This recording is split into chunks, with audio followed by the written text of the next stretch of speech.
नमस्कार और बहुत स्वागत है आपका। आप देख रहे हैं कंज्यूमर अड्डा और आपके साथ मैं हूं विपिन भट्ट। और आज एक ऐसी खबर लाएं जिसको सुन के आप में से बहुतों के चेहरे खिल जाएंगे। जी हां, इस साल इंक्रीमेंट से माला माल, क्योंकि एक ताज़ा सर्वे में निकल कर आया कि इस साल on an average almost 9 to 10% के इंक्रीमेंट्स होने वाले हैं। देखिए, जिस तरह का माहौल है, जिस तरह की पूरी अर्थव्यवस्था है, ग्लोबली 10% के इंक्रीमेंट्स इस वक्त दुनिया के कम ही देशों में देखने को मिलेंगे। और अच्छी बात यह भी है कि ये जो इंक्रीमेंटल साइकिल है पिछले 4-5 सालों में ऊपर की ही तरफ जा रही है। 8% से शुरू हुई, 8.25%, 8.5%, 9.25%, 9%, 9.25%, 9.5% ऑन एन एवरेज। कई जगह तो कुछ सेक्टर्स में 10% के भी इंक्रीमेंट इस साल होने की उम्मीद है। तो देखिए, अच्छी खबर तो है, लेकिन अब ये इंक्रीमेंट आपको मिलेगा कि नहीं, ये कैसे तय होगा और क्या किया जा सकता है कि ये इंक्रीमेंट आपके हिस्से में आए, इस पे बहुत सारी बातें निर्भर करेगी। मसलन सबसे पहली बात तो ये कि आप किस सेक्टर में काम कर रहे हैं, क्योंकि हर सेक्टर में एक जैसा इंक्रीमेंट तो नहीं ही होगा। प्लस आप अपनी कंपनी में किस पोजीशन पे हैं, किस तरह के रोल में हैं, और आप ऐसा क्या कर सकते हैं कि वो जो best part of the increment है वो आपके हिस्से में आए, क्योंकि अभी भी उस इंक्रीमेंट साइकिल के इंप्लीमेंटेशन में वक्त है। अभी तो हम जनवरी में ही हैं। तो चलिए, आज के शो में जानने की कोशिश करेंगे कि कौन से सेक्टर्स में सबसे जोरदार इंक्रीमेंट्स हो रहे हैं और फिर आप उसके हकदार कैसे बन सकते हैं। हमारे साथ कार्यक्रम में शामिल हो रहे हैं ग्लोबल हंट के एमडी सुनील गोयल साहब और टीम लीज डीए के chief strategy officer Sumit Kumar. आप दोनों का ही बहुत बहुत स्वागत है। तो सबसे पहले सुनील जी, आपसे ही मैं शुरुआत करता हूं कि इस साल अच्छे इंक्रीमेंट की खबर है तो बढ़िया बात है, सबको खुश होना चाहिए, आपके भी चेहरे पे मुस्कान है। लेकिन जो ऑन एन एवरेज 9.5 से 10% की इंक्रीमेंट है, इसे कैसा देखेंगे आप? देखिए, 5-7% तो हम मानते हैं कि इन्फ्लेशन वो कहने के लिए 5 होती है, लेकिन 7 के आसपास होती है। उसके ऊपर का 3%, तो क्या सच में जिसके हाथ में आएगा वो खुश होगा या फिर थोड़ा और ये दिल मांगे मोर वाली बात होगी? देखिए, मैं तो ये बोलूँगा ये बहुत ही खुशी की बात है और ये बहुत ही एक्साइटिंग प्रपोजिशन है। अगर देखा जाए तो इतने सारे अप्स एंड डाउन्स एंड ले ऑफ्स के बाद अगर आज की डेटिंग में अगर हम इंक्रीमेंट की बात कर रहे हैं तो ये बहुत ही एक्साइटिंग टाइम है लोगों के लिए। और परसेंटेज का जहाँ तक सवाल है, देखिए ये एक एवरेज आउट परसेंटेज होता है अक्रॉस द इंडस्ट्री में और अक्रॉस द ऑर्गेनाइजेशंस में, जिसमें कि डेफिनेटली कुछ हायर परसेंटेज भी होते हैं, कुछ मीडियंस होते हैं और कुछ लोअर भी होते हैं। बट गुड पार्ट ये है कि डिस्पाइट जितने भी चैलेंजेस थे इंडस्ट्री के अंदर में, उन सबको क्रॉस करते हुए आज की डेट में एक इंक्रीमेंट का एक मार्केट सा बना है। एक बहुत ही ऐसे एक्साइटमेंट आया जहां पे लोग बहुत टाइम से इंतजार कर रहे थे। थोड़े टाइम पहले तो लोग डरे हुए थे कि उनकी जॉब ना चली जाए या स्लो डाउन हो रहा था। तो आज की डेट में इंक्रीमेंट का एक एक अच्छा एक इनपुट्स है जहां पे हर अच्छे काम करने वाले लोगों को, कंपनीज को भी लग रहा है वो कंसोलिडेट कर रहे हैं अपने डेटा को, इन्फॉर्मेशन को, और उनको लग रहा है कि अच्छे लोगों को, क्योंकि एक इन्फ्लेशन को भी एड्रेस करना है, बहुत सारी चीजें हैं जिसको एड्रेस करना है, तो एक इंक्रीमेंटल स्कोप होना चाहिए लोगों को, जिससे उनका एक्साइटमेंट बना रहे। और बाकी चीजें कंपनी शायद उनको इन terms of bonus, in terms of performance, in terms of बाकी चीजों में करके कवर करेंगी। बट आज के डेट में ये दिखाता है कि हर कंपनी अपने अच्छे वर्कर्स को या काम करने वाले को ऑर्गेनाइजेशन के अंदर रिटेन करना चाहती है, सस्टेन करना चाहती है। और परसेंटेज थोड़ा आगे पीछे हो सकता है, बट फॉर्चुनेटली ये है कि ये इंक्रीमेंटल है। अगर हम पिछले साल देखें या उसके पिछले साल में देखें तो ये साल बेहतर इंक्रीमेंट हो रहा है। और कुछ जी, सेक्टर तो ऐसे हैं जहां पे कि अभी मुझे लग रहा है कि जोरदार डिमांड चल रही है और बढ़ने वाली है उसके अंदर में। तो जो भी ठीक है। वो डायनेमिक्स सेक्टर्स भी ग्लोबल मैं डायन जी जी, वो सेक्टर्स भी हम आपसे बातचीत करेंगे कि वो कौन से सेक्टर्स हो सकते हैं, गोल्डन सेक्टर्स।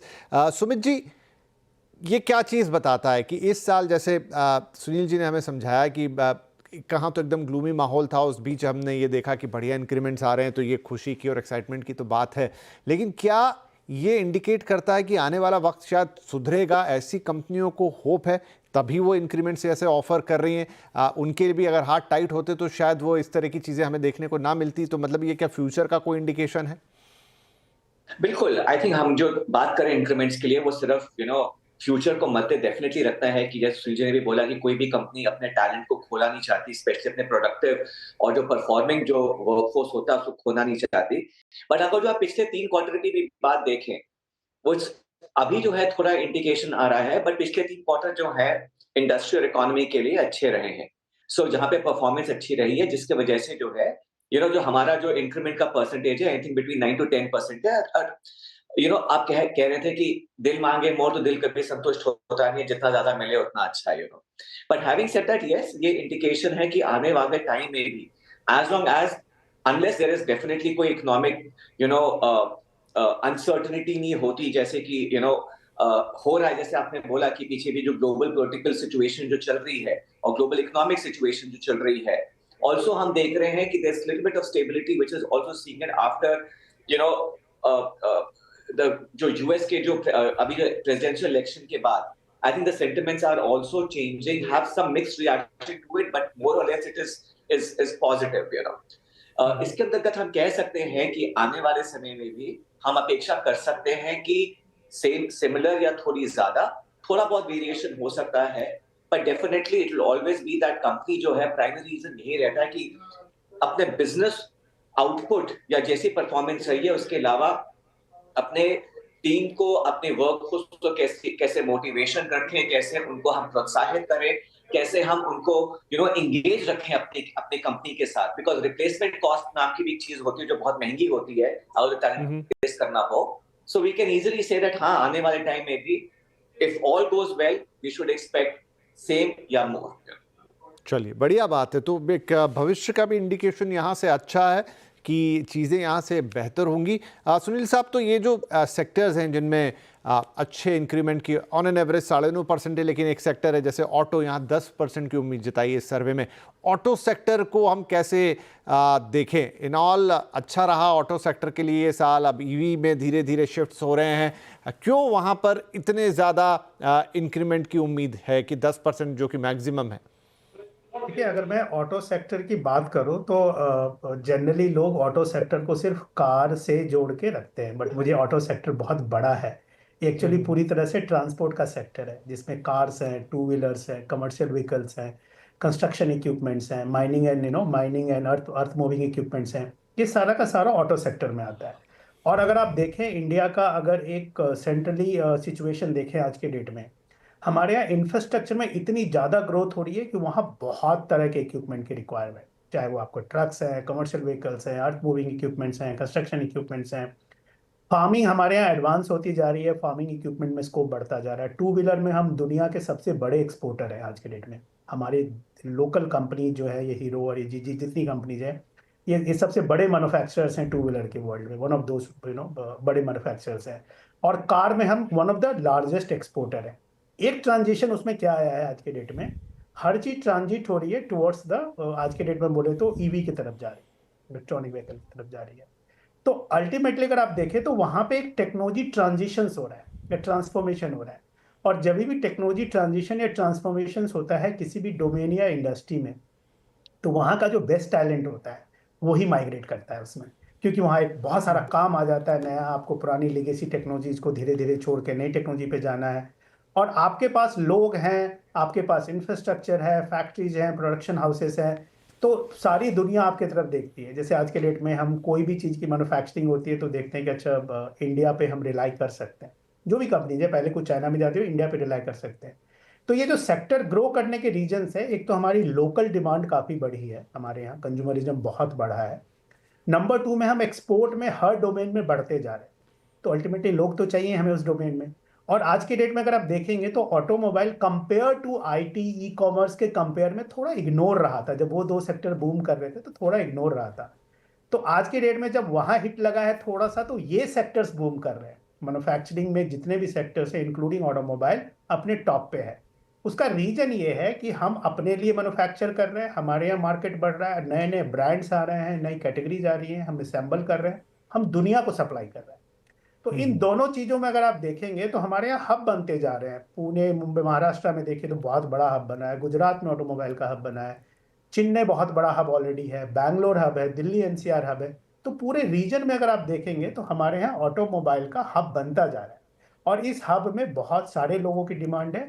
और सैलरी इंक्रीज और डोमेन में अगर नहीं करेंगे तो एक वही बच्चा सेम इंजीनियरिंग कॉलेज से आके अगर आईटी या ई कॉमर्स में चला गया तो उसकी सैलरी बहुत ज़्यादा होती थी। तो मुझे लगता है धीरे धीरे ये सेक्टर्स जितना अच्छा करते जा रहे हैं, इनमें प्रॉफिटेबिलिटी है, जॉब सिक्योरिटी है, स्टेबिलिटी है, तो यहाँ पे इंक्रीमेंट बढ़ेगा, अभी और भी बढ़ेगा मुझे लग रहा है गोइंग फॉरवर्ड। जैसे जैसे टेक्नोलॉजी का ट्रांजिशन होगा, शायद अगले साल या उसके अगले साल, जब तक पूरा ईवी ट्रांसफॉर्मेशन हो जाएगा, हाइड्रोजन बेस्ड व्हीकल्स आ जाएंगे, तो और भी यहाँ पे मुझे लग रहा है सैलरी और डिमांड दोनों बढ़ेगी। ये बहुत ही ऑब्वियस है, क्योंकि ये मार्केट का इंटीग्रेशन है। और शायद हम वो one of the top top 1-2 countries हैं जो आज के डेट के ट्रांसफॉर्मेशन को सबसे ज्यादा एक्सेप्ट कर रहे हैं। यानी राइट। ईवी आया, हमने बोला हम करेंगे, हाइड्रोजन जी, आया, हमने बोला हम करेंगे, तो शायद यही हम वजह है कि टॉप इस रनर है। सेक्टर में इतना इंक्रीमेंट देखने को मिल रहा है जो टेबल को टॉप कर रहा है।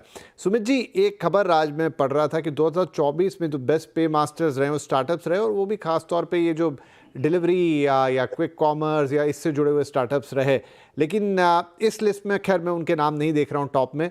अगले जो दो सेक्टर है वो है मैन्युफैक्चरिंग और इंजीनियरिंग, लगभग ऑटो की के पैरेलल ही आप मान लीजिए। जैसा अभी सुनील जी हमें समझा रहे थे कि किस तरीके से डिमांड और फिर उसकी सप्लाई और हम कहाँ खड़े हैं पूरी दुनिया में, तो ये भी एक अच्छा साइन है कि मैन्युफैक्चरिंग इंजीनियरिंग जहाँ पर एक बड़ा तबका एम्प्लॉय होता है। हम कई बार हमारे पास बहुत ग्लिटरिंग सेक्टर्स होते हैं लेकिन शायद उसमें एम्प्लॉयमेंट की कैपेसिटी उतनी नहीं होती है, लेकिन ये तो ऐसा एक तबका है जहाँ पर शायद एक वैरायटी ऑफ लोगों को जॉब्स मिलती है, तो ये भी एक अच्छा साइन है। बिल्कुल, अगर जो आप देखिए हमारे मैन्युफैक्चरिंग को लेके, जैसे अभी सुनील जी ने भी बोला, वी आर, हम जो भी देखते हैं, हम जैसे ईवी बनाना चाहते हैं या हाइड्रोजन, सब में हम अव्वल नंबर पे रहे हैं। पीएलआई के बाद जो हमारा मेक इन इंडिया का मिशन था, उसने भी एक एक्सलरेशन ग्रोथ जो है देखा है पिछले 3 सालों में। आप देखिए इलेक्ट्रॉनिक सेक्टर जो हो गया, आई थिंक जितनी ग्रोथ हम आज की डेट में इलेक्ट्रॉनिक सेक्टर में देख रहे हैं या हेवी इंजीनियरिंग में देख रहे हैं, प्योरली इट्स जो पॉलिसी के जो हमने पीएलआई के अंतर्गत जो हम देख रहे हैं, उसके वजह से जो स्पेशली जो रूरल लोग जो थे, आई थिंक उनको एक एम्प्लॉयमेंट, मेन स्ट्रीम एम्प्लॉयमेंट और फॉर्मल एम्प्लॉयमेंट का जो अपॉर्चुनिटी मिल रही है, आई थिंक वो बहुत ज्यादा है, जिसके वजह से जो है आप देखिए डिमांड, सिर्फ एक जो मैन्युफैक्चर में एक और एक ट्रेंड आ रहा है कि जो जहाँ सिर्फ पुरुष लोग होते थे जो कोर मैन्युफैक्चरिंग जॉब्स में, आज की तादाद में वहां पे इवन महिलाओं के लिए रिक्वायरमेंट भी जो है बढ़ती जा रही है, बिकॉज जो इन कंपनियों को स्किल्ड लोग चाहिए। तो आज की डेट में जॉब जो है वो एक जेंडर पे निर्भर नहीं कर रही है, जबकि आप देखेंगे वहां पे इवन महिलाओं के लिए भी उतनी ही अपॉर्चुनिटी है जहां पहले सिर्फ पुरुषों के लिए हुआ करती थी। तो obviously it's a very positive trend, और आने वाले समय में हम देख सकते हैं कि हाँ, यही कंपनियां जो हैं काफी ऐसे इनिशिएटिव लेंगी स्किल डेवलपमेंट में, जहां के आपके रूरल और रिमोट जो लोग थे जिनको जॉब्स के लिए थोड़ा मुश्किल रहता था, उनके लिए कैसे अब ये आसान होता जाएगा थ्रू द अप्रेंटिसशिप लेके और फिर मेन स्ट्रीम जॉब में आके। जी सुनील साहब, आपने कहा था कि कुछ एक सेक्टर्स का आप जिक्र कर रहे थे कि आपको लग रहा है कि यहाँ पर अब काफ़ी मौके रहेंगे या यहाँ पर अच्छे पे स्किल्स रहेंगे, वो कौन से सेक्टर्स हैं आज की तारीख में? देखिए, मैन्युफैक्चरिंग डेफिनेटली मेरे लिस्ट में सबसे ऊपर था जिसका आपने नाम लिया, क्योंकि मैन्युफैक्चरिंग एक ऐसा सेक्टर है जहाँ पे कि बहुत ही कैपिटल इंटेंसिव वर्क है और बहुत बड़ा एम्प्लॉयर है वो मार्केट में। और जैसा भी बताया कि टीयर 2 टीयर 3, क्योंकि कोई भी मैन्युफैक्चरिंग सेटअप कभी भी मेट्रो सिटी में नहीं होता, तो वहाँ पे कैपिटल इंटेंसिव है, बट वहाँ पे अगर इंगेजमेंट देखें फ्रॉम एम्प्लॉयमेंट के पर्सपेक्टिव से तो बहुत बड़ा होता है। नंबर 2 में इंफ्रास्ट्रक्चर, जो हमारी कंट्री में इंफ्रास्ट्रक्चर आज की डेट में स्पेंड हो रहा है इंफ्रास्ट्रक्चर पे, मतलब ये कुछ एक ही अमेजिंग मतलब नंबर्स हैं। अगर आज के डेट में देखा जाए तो हमारे यहाँ ऑलमोस्ट देश की, पूरे वर्ल्ड की, we are number 1 number 2 in terms of road infrastructure. हम लोग हर चीज में हम नंबर 1 से 3 के बीच में ही है, चाहे वो रेल हो, एयरपोर्ट्स हो, या रोड हो, या कोई भी ट्रांसपोर्ट आ रहा है, वाटर बेस्ड ट्रांसपोर्ट्स है। आज के डेट में क्या देख रहे हैं कि हर कंपनी का फोकस जो है वो इंफ्रास्ट्रक्चर रिलेटेड प्रोडक्ट में बहुत ज्यादा जा रहा है। तो आज के डेट में अगर हम देखें तो एविएशन से, अगर एयरपोर्ट बन रहे हैं, बहुत सारे एक्सपेंशन हो रहे हैं, तो उससे रिलेटेड जितने इंफ्रास्ट्रक्चर्स की कंपनीज हैं, जो इंफ्रास्ट्रक्चर इक्विपमेंट की कंपनीज हैं, या उनसे रिलेटेड जो को रिलेटेड प्रोडक्ट्स हैं, केमिकल्स हैं, जितनी भी चीजें, उस मैन्युफैक्चरिंग का पूरा इकोसिस्टम इंपैक्ट हो रहा है फ्रॉम एम्प्लॉयमेंट के पर्सपेक्टिव से। वहां पे काफी ज्यादा डिमांड बढ़ी है, और एग्जिस्टिंग लोगों को रिटेन करने के लिए और उनकी तनख्वाह, जो अच्छे लोग हैं उनको रिजनेबल तनख्वाह देके 10 की जगह 15, 20, 22, 25% भी देके उसको किसी न तरह से कंपनी चाह रही है जो उनके बेस्ट रिसोर्सेस हैं, नॉलेजेबल रिसोर्सेस हैं, रिटेन करें, जिससे कि जो लोग अभी काम कर रहे हैं वहां पे वो अपने कस्टमर को सर्विस दे सके, सप्लाई दे सके, डिमांड पूरी कर सके। तो ये इकोसिस्टम बहुत स्ट्रांग गया है। तो मैन्युफैक्चरिंग है आज के डेट में, इंफ्रास्ट्रक्चर है जो बहुत ज़्यादा ग्रो कर रहा है, हेल्थ केयर में हम देख रहे हैं pharma, specially pharmaceuticals and health care में काफ़ी डिमांड बढ़ी है। वहाँ पे कंसिस्टेंसी से डिमांड बढ़ रही है, क्योंकि लोग हमारे यहाँ कोविड के टाइम पे थोड़ा कम हुआ था, बट उसके बाद काफ़ी लोग आ रहे हैं, और इंडिया का हेल्थ सिस्टम काफ़ी रॉबस्ट है, काफ़ी फास्ट है, और मुझे लगता है काफ़ी कॉस्ट इफेक्टिव भी है। वहाँ पे काफ़ी ग्रोथ हो रही है। उसके अलावा जो मैं दो तीन रोजी सेक्टर को छोड़ने के बाद हर जगह एक मूवमेंट देख रहा हूँ। बैंकिंग सेक्टर में बहुत अच्छी ग्रोथ है। हम्म। फाइनेंशियल सर्विसेज में भी अगर हम आज की डेट में देखें तो बहुत सारे ग्लोबल, जितने भी वर्ल्ड के ग्लोबल बैंक्स हैं, जेपी मॉर्गन है, वेल्स फार्गो है, एचएसबीसी है, सिटी, इनके 50-50 हज़ार लोग इंडिया में काम कर रहे हैं, जो कि पूरे वर्ल्ड के बैंकिंग सिस्टम को संभाल रहे हैं। यहाँ बैठ के बैंगलोर में, पुणे में, दिल्ली एनसीआर में, हर जगह लोग बैठे हुए हैं। जो क्रेडिट कार्ड की कंपनीज हैं, पेमेंट्स की कंपनीज हैं, फाइनेंशियल इंस्टीट्यूशंस हैं, इंजीनियरिंग की कंपनीज हैं, उनके ऑफशोर सेंटर्स हैं। रिटेल, बड़े बड़े रिटेल की कंपनीज है, वॉलमार्ट है, टारगेट है, टेस्को है, इन सब के ऑफशोर सेंटर इंडिया में बनते जा रहे हैं। तो यहाँ पे पहले क्या था कि ये सिर्फ सर्विसेज तक लिमिटेड था, कि आईटी और फाइनेंस, अकाउंट्स, लीगल प्रोसेस तक, बट अब ये कोर इंडस्ट्री यहाँ बननी शुरू हो गई है, जहाँ पे कि मैन्युफैक्चरिंग एक बहुत बड़ा सेक्टर है, फार्मा हो, इंफ्रास्ट्रक्चर हो, इंजीनियरिंग हो, ट्रांसपोर्ट के अंदर automotive, locomotive and aviation. Locomotive में इतनी डिमांड बढ़ी है कि लोकोमोटिव की एंसिलरीज कंपनीज जो ओके। सिग्नल्स बनाती हैं, रोलिंग स्टॉक्स बनाती हैं, जो भी छोटे छोटे चीजें बनाती है, इलेक्ट्रॉनिक्स बनाती है, वहाँ जी। डिमांड बढ़ी है। और उस डिमांड की वजह से वहाँ पे स्पेशलिस्ट लोग चाहिए, और उस हम्म। स्पेशलिस्ट लोग की वजह से उनकी कंपनी उनको वैल्यू दे रही है, और उनकी कंपनी नहीं देगी तो कोई दूसरा हायर कर लेगा, उनको कमाल जरूरत की है तो। बातें हैं ये जो आप बता रहे हैं। मतलब देखिए, कहाँ तो हम कई शोज कर रहे हैं, बातें हो रही हैं कि एआई और उनसे रिलेटेड जॉब्स, इतनी देर तक हमने उनका कहीं जिक्र नहीं किया। आपकी जो बेसिक चीज़ें हैं, मैन्युफैक्चरिंग, ऑटो एंसिलरीज, इंजीनियरिंग, मतलब ट्रेडिशनल जो चीज़ें हैं, वहीं पे इतना कुछ काम हो रहा है, वहीं पे इतने अच्छे जॉब्स हैं और वहाँ पर इतने अच्छे इंक्रीमेंट की उम्मीद की जा रही है। तो हर नए सेक्टर के लिए जगह होती है, वो सब कुछ ठीक है, लेकिन ट्रेडिशनली भी मार्केट अच्छा है, ये शायद यहाँ से देखना पड़ेगा। चैलेंजेस हमेशा आते हैं, लेकिन फिर भी एक स्टेबिलिटी यहाँ दिखाई दे रही है। रिपोर्ट तो यही कहती है और आप लोगों की बातें भी। एक छोटा ब्रेक लेते हैं यहाँ पर, लेकिन बातें तो कर ली हमने कि ये सब अच्छा होने जा रहा है। इसका फ़ायदा इंडिविजुअल को, यानी आपको, जो व्यक्ति एक काम कर रहा है, उसको कैसे मिलेगा? वो कौन से स्किल सेट हैं जो आपके अंदर होने चाहिए? क्या अभी भी उतना वक्त बाकी है कि आप उस इंक्रीमेंट की टॉप लिस्ट में आएँ ताकि आपको सबसे बेहतर वक्त मिले? क्या उतने दिनों में आप कर सकते हैं? ये सारी बातें अपने एक्सपर्ट से पूछेंगे इस छोटे से ब्रेक के बाद।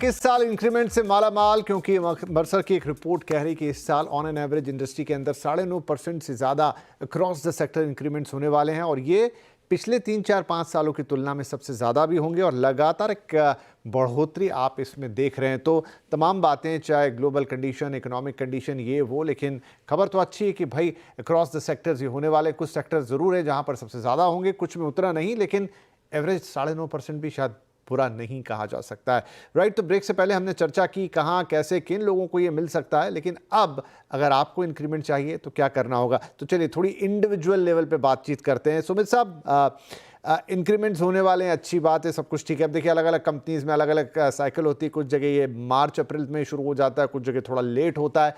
क्या अभी वक्त बाकी है कि आप भी इस लिस्ट में टॉप पे आ सकें, मतलब कुछ वैसा कर जाएं तब तक?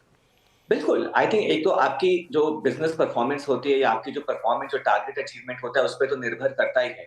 पर उसके अलावा भी जो है, बहुत एक इंडिविजुअल ट्रेट्स जो होते हैं, उस पे भी बहुत कुछ निर्भर करता है। आज की डेट में जहां हम टेक्नोलॉजी, एआई की बात कर रहे हैं, वहां पे ह्यूमन जो स्किल्स हैं, वो बहुत ही महत्व रखते हैं। और जो आप देखिए, जो हम अपना बिहेवियर डिस्प्ले करते हैं अपने वर्क प्लेस पे, आई थिंक जो एक एज एन एम्प्लॉयर जो देखना चाहता है कि मेरे जो लोग हैं, क्या वो एक ग्रोथ माइंडसेट है, क्या वो कोलैबोरेटिव अप्रोच है, क्या वो उनका एटीट्यूड जो काम के प्रति अपने एम्प्लॉइज के वक्त, क्या एक वो टीम प्लेयर है, क्या वो एक अच्छा डिसीजन ले सकते हैं, क्या उनमें वो काबिलियत है।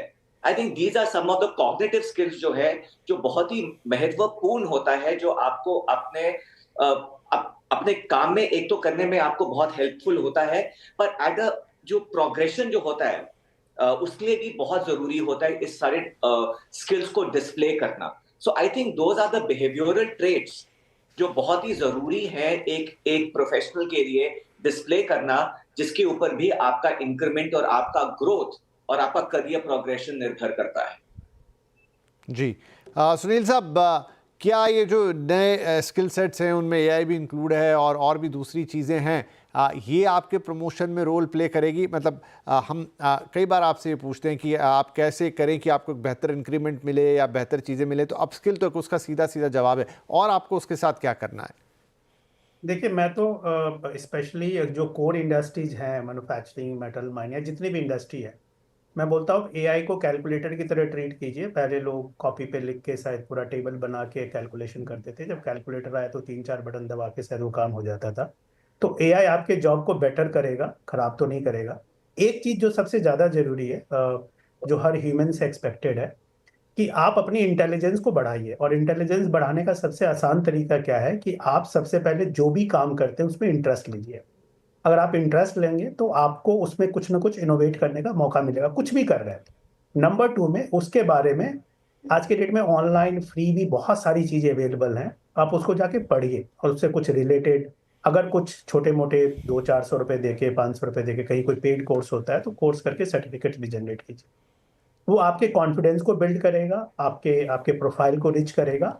और उस नॉलेज को आप कहीं ना कहीं लेके पार्टिसिपेट करें, इन द सेंस कि जब आपकी ऑर्गेनाइजेशन में कोई डिबेट है, डिस्कशंस है, या काम करने का तरीका है, या इनपुट है, उसमें आप डिबेट करें, इनपुट करें, आप अपना जेन्यून इनपुट दें। मुझे लगता है कि बहुत बार हम इस चीज़ों पे मिस कर जाते हैं। हम जहाँ काम कर रहे होते हैं वहाँ शायद हमारी एक्सपेक्टेशंस और शायद एम्प्लॉयर या मैनेजर की एक्सपेक्टेशन बोले, वो शायद थोड़ा मिसमैच चलती है। मुझे लगता है कि आप अपना बेस्ट दीजिए और उसके बाद let's wait the others to give the best. मतलब फिर सामने वाले से एक्सपेक्ट कीजिए कि वो क्या करते हैं। I am sure they will do something और they will find some value in, कुछ ना कुछ आप में वो एक बहुत ही वैल्यू देखेंगे। ये हर आदमी के लिए, हर रोल के लिए इंपॉर्टेंट है। अगर वो आपको वैल्यू नहीं देते तो कोई दूसरा वैल्यू देगा आपको, आपकी वैल्यू तो बढ़ गई ना। ये तो नॉलेज है, ये तो इन्फॉर्मेशन है, ये तो कुछ ना कुछ है जिसको अगर आप गेन कर लेते हैं तो उस वैल्यू पे, उस इंपॉर्टेंस पे आपकी सैलरी का इंक्रीमेंट है, प्रमोशंस है, ग्रोथ है, परफॉर्मेंस, हर चीज आपकी अच्छी होगी। तो आपको रेगुलर अपग्रेड करने की जरूरत है। आज के डेट में एआई टेक्नोलॉजी आई है, कल को कोई और नए नाम से नई टेक्नोलॉजी आएंगी। टेक्नोलॉजी ह्यूमन ही इनोवेट करता है और इसका जी। इनोवेशन होता रहेगा, और अच्छा है कि होता रहे। ये हमें बेहतर बनाएगा, बट आप अच्छा। उसको पीछे छोड़ सकते हैं as a person, as a जी जी, ह्यूमन। एक सवाल मेरे मन में जो आप दोनों से ही उसके जवाब में क्विकली चाहूँगा कि इन दिनों एक बहस बहुत ज़्यादा चल गई है, कोई 70 घंटे बोलता है, कोई 90 घंटे बोलता है। तो सुमित साहब, क्या ज़्यादा काम करके भी ज़्यादा इंक्रीमेंट लिया जा सकता है? ज़्यादा वक्त बिताइए ऑफिस में, ज़्यादा काम कीजिए, ज़्यादा आवर्स दीजिए। देखिए, वो तो दिखावा होता है कि जहाँ मतलब जितना बंदा दिखता है उसके सामने काम कर रहा है। आई थिंक जो मैटर करता है क्वालिटी ऑफ वर्क। अगर जो आपको काम चाहिए, आपको रिजल्ट दिखाना है आपको, या आप उसको 70 घंटे में कीजिए, 50 घंटे में कीजिए, 90 घंटे में कीजिए। अल्टीमेटली डिपेंड करता है आप कितने प्रोडक्टिव हैं और कितने सही तरीके से इफेक्टिवली और एफिशिएंटली उसका आप अपने रिजल्ट आप अचीव कर रहे हैं, आउटपुट दिखा रहे हैं। आई थिंक घंटे तो कुछ मायने नहीं रखते, but I think yes the idea is कि 90 घंटे तक ना जाके अगर हम उसको अच्छे तरीके से कर पाए, rather than जी। show the clogging the number of hours, you know. Okay, Sunil साहब, आपकी राय? देखिए, मैं तो ये बताऊंगा इसके अंदर में प्रोडक्टिविटी डेफिनेटली मैटर करती है, बट आप हर आदमी के हर मिनट की वैल्यू कर, उसकी पे पर मिनट कर दीजिए उसका सिस्टम। मुझे लगता है आपको 90, 95, 70 कोई बोलने की जरूरत नहीं है। आप सिर्फ उसको उसके हर मिनट का पैसा दीजिए। आप उसको डिफाइन कर दीजिए उसके हर मिनट की वैल्यू, और आप उसको पे कीजिए। और देखिए, खुशी खुशी सारे डिबेट खत्म हो जाएंगे। किसी को कोई कंप्लेन नहीं होगी। जिसको 70 करना होगा 70 करना होगा, जिसको 40 करना होगा 40 करना होगा, कुछ 100 भी करेंगे। तो मैं ये बता रहा हूँ, आप जो इंडिविजुअल के आवर्स आप चाह रहे हैं उसके मिनट की उसको वैल्यू दीजिए। सारा लड़ाई झगड़ा उसी का है। अगर आप उसके हर मिनट की वैल्यू देते हैं तो बिलीव मी, कोई डिबेट नहीं होगा और हर कोई हैप्पीली अपने टाइम को प्रोडक्टिव करना चाहेगा, ज्यादा से ज्यादा कमाना चाहेगा। आप उसके मिनट का पैसा दीजिए, वो काम करेगा। 90 क्यों, 95 भी देगा आपको, 100 भी देगा। बट अगर आप उसको बोलेंगे नहीं, हम पैसे तो 40 घंटे के देंगे आपको, आप काम 90 घंटे कीजिए या 80 घंटे कीजिए, तो वो अनरिजनेबल है। मुझे लगता है वो रिजनेबल नहीं है। आप उसको 90 घंटे, उसके हर एक मिनट की आप वैल्यू बना दीजिए, और वो जितने मिनट देता है उतने मिनट का पैसा दीजिए। मैं तो घंटा भी नहीं, मैं तो मिनट की बात कर रहा हूँ। देखिए, सारे जी। डिबेट, किसी को कोई कंप्लेन नहीं होगी। आज की डेट में भी होता है ना कि हर आदमी कोई ज्यादा मेहनत करता है, किसी को ज्यादा कमाना है, किसी को कम कमाना है, वो कम मेहनत करता है। अलग अलग तरह के लोग हैं। तो अगर अगर कोई भी एम्प्लॉयर किसी भी इंडिविजुअल को उसके हर मिनट का पैसा देता है तो कभी भी ये डिबेट दोबारा होगी ही नहीं कि आपको कितने घंटे करने चाहिए। वो उसको जी। जितना लग रहा है उतने घंटे वो कर रहा है, उतना वो कमा रहा है। ज़्यादा घंटे दे रहा है तो ज़्यादा कमा रहा है, बहुत सिंपल है। तो मुझे लगता है कि प्रोडक्टिविटी इंपॉर्टेंट है, बट उसके हर मिनट की वैल्यू भी उतनी ही इंपॉर्टेंट। आप उसको ये राइट नहीं बोल सकते कि आपकी तनख्वाह तो इतनी ही है बट आप मुझे 90 घंटे दीजिए या 100 दीजिए या 70 दीजिए, जी, वो गॉट योर रिजनेबल पॉइंट। नहीं है। राइट तो आपको अपनी प्रोडक्टिविटी बेहतर, ठीक है, ऑन एन एवरेज तो काम करने के घंटे होते हैं उतने आपको करने हैं, एक अलग डिबेट है ये तो, क्योंकि मैंने यहाँ चलते चलते सवाल पूछ लिया। लेकिन अपने काम को प्रोडक्टिव बनाइए, जितना भी आप काम कर रहे हैं, प्लस जो कुछ स्किल डेवलपमेंट, पर्सनालिटी, इंटरेक्शन, ये सारी चीज़ें, क्योंकि काम भी सिर्फ काम नहीं कर रहे हैं ना आप किसी जगह पे, वो एक पूरा इकोसिस्टम है जिससे आप इंटरेक्ट कर रहे हैं। तो वो इंटरेक्शन कितना प्रभावी है, कितना काम का है, कितना आउटपुट देता है, उस पर भी बहुत कुछ निर्भर करता है। तो अच्छी खबर यह है कि आपके इस साल इंक्रीमेंट्स अच्छे होने वाले हैं। अब उसके लिए आपको क्या करना है वो भी हमने बता दिया, तो एक और अच्छी खबर, बाकी सब कुछ आपके हाथ में। बहुत बहुत धन्यवाद आप दोनों ही महानुभावों का ये सारी बातें हमारे साथ करने के लिए और हमें ये बताने के लिए। नमस्कार।